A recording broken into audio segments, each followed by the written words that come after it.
겨우 16개월을 살다가 나기. 이병모의 학대로 숨진 정인이 사건에 전 국민이 분노했고 가해자 부부의 강력한 처벌을 바라는 국민청원에 23만 명 이상이 동의했습니다.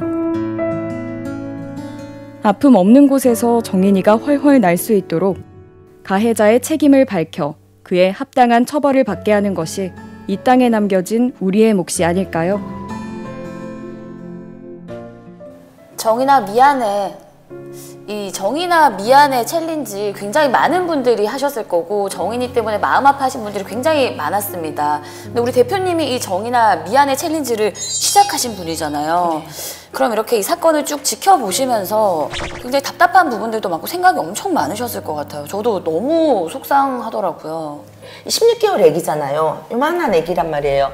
그런데 그것이 경찰에서도 아동학대 치사로 검찰에 송치를 했고 검찰에서도 이것을 살인으로 보지 않고 아동학대 치사로 또 재판에 기소를 했단 말입니다. 그러니까 저희가 그때 당시에 너무 충격을 받았습니다. 왜냐하면 8년 전과 지금이 달라진 게 뭐가 있는가.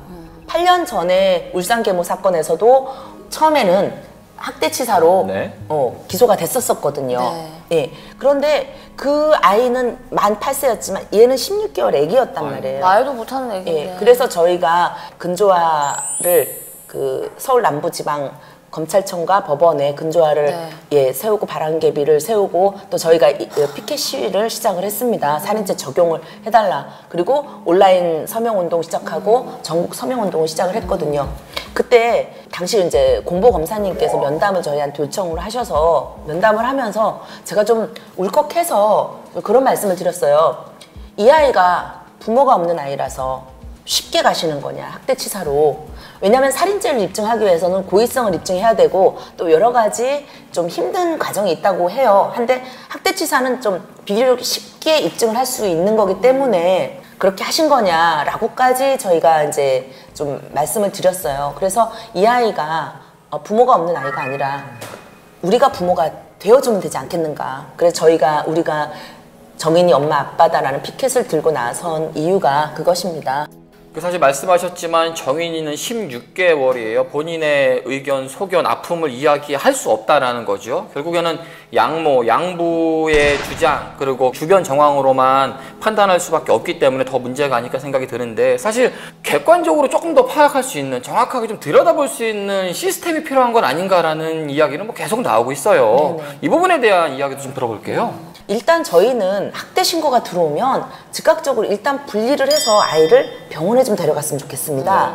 그래서 정인이 같은 경우를 생각해 보시면 아마 잘 이해가 되실 거예요. 상처라든지 골절 이게 굉장히 많았었습니다. 그래서 학대 신고를 받고 경찰이 출동해서 그냥 이렇게 겉으로만 보고 학대 아니네요 이럴 게 아니라 만약에 학대 신고가 들어갔을 때 이 아이를 데리고 일단은 병원으로 아동학대 거점 병원으로 들어가서 온몸을 검사를 했다면 누구나 봐도 이건 아동학대라고 판단을 했을 겁니다.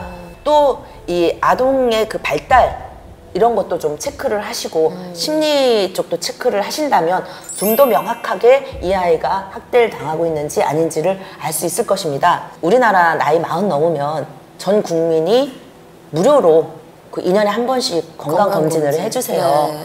그런데 자라나는 아동, 정말 나라의 이 미래 인재가 될 아동들 건강검진 해준다 생각하고 이렇게 좀 해주는 거 그렇게 아까워할 비용으로 생각을 안 됩니다.